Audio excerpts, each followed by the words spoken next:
toutes les semaines de l'instant diplomatique avec Yehuda Lankri, ancien ambassadeur d'Israël en France, mais aussi à l'ONU. Yehuda Lankri, bonjour. Bonjour Eva.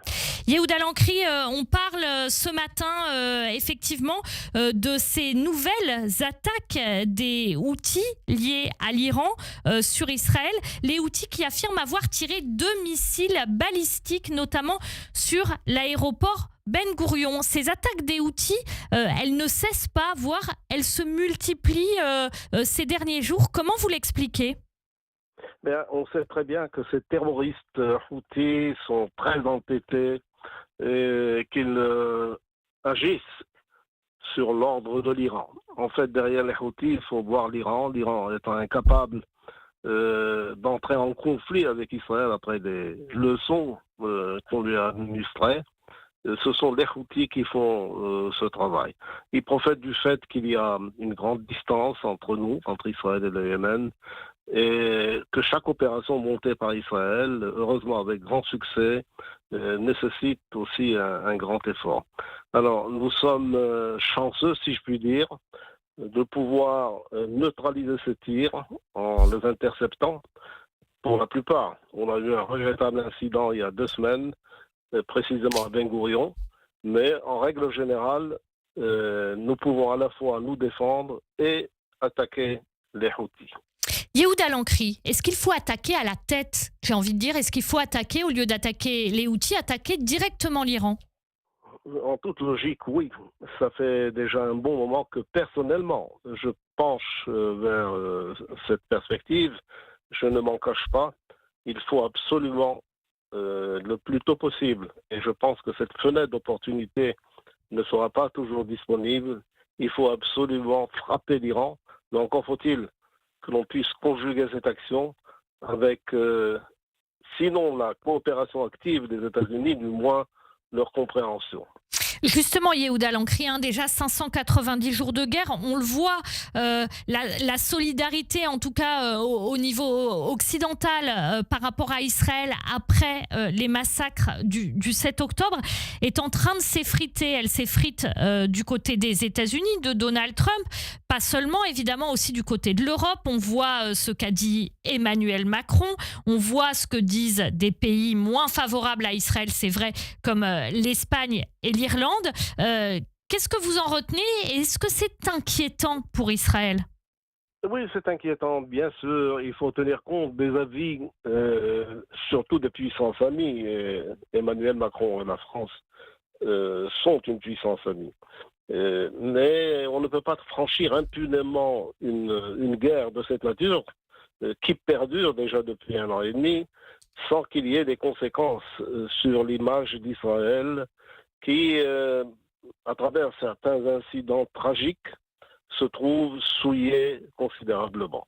Donc il faut savoir aussi que c'est un prix à payer et ce type de calcul devrait rentrer dans tout le schéma gouvernemental. Malheureusement, ça n'est pas le cas. Ce type de calcul, c'est-à-dire ? C'est-à-dire que prendre en considération que l'image d'Israël se dégrade, que la qualité de sa relation, ce n'est pas seulement l'image, la qualité de sa relation se dégrade, que beaucoup de liens internationaux s'effilochent et qu'il faut tenir ça en ligne de compte. Ça doit être dans la balance. Ça veut dire quoi, ça, Yehuda Lankri ? Ça veut dire qu'il faut arrêter les opérations militaires à Gaza ? Même sans rapport avec la dégradation de la situation d'Israël à l'échelle internationale, pour libérer les otages, il faut mettre fin à la guerre à Gaza. De toute façon, c'est une guerre qui va durer trop longtemps. La victoire absolue, on s'en rend compte très clairement, n'est pas là. Alors plutôt que de patauger dans cette frange gazaoui, il faut trouver le moyen d'arrêter cette guerre, de libérer les otages, évidemment, d'exiger le désarmement du Hamas et son évacuation de la bande de Gaza. Et les offres sont là, les offres politiques sont là. Yehuda Lankri, ce que dit le gouvernement israélien, ce que dit Binyamin Netanyahou, c'est que là, s'il y a des progrès, peut-être vers une issue, vers un accord pour la libération des otages, ce que dit le gouvernement Netanyahou, c'est que c'est à cause de l'approche, de l'imminence de cette fameuse opération massive sur la bande de Gaza, char de Gédéon. Vous en pensez quoi ? Bon, il est indéniable que la pression militaire influence évidemment le Hamas, mais le Hamas, groupe terroriste pervers et retors, pourrait aller même jusqu'à la fin de ces troupes et la fin des otages. Donc ce qui est en jeu ici, c'est la survie des otages. Si l'on veut réellement obtenir quelque chose, il y a les perspectives politiques à explorer. Il n'y a pas que le sécuritaire. Elles existent? Elles existent, tout à fait. Lesquelles?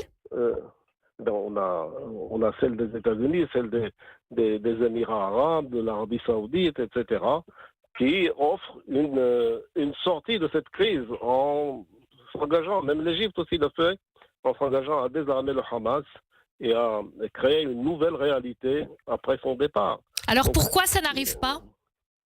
Ça n'arrive pas parce que nous avons dans notre gouvernement une aile radicale qui empêche le Premier ministre d'avancer. Elle l'a d'ailleurs empêché d'avancer avec Donald Trump au niveau de la normalisation.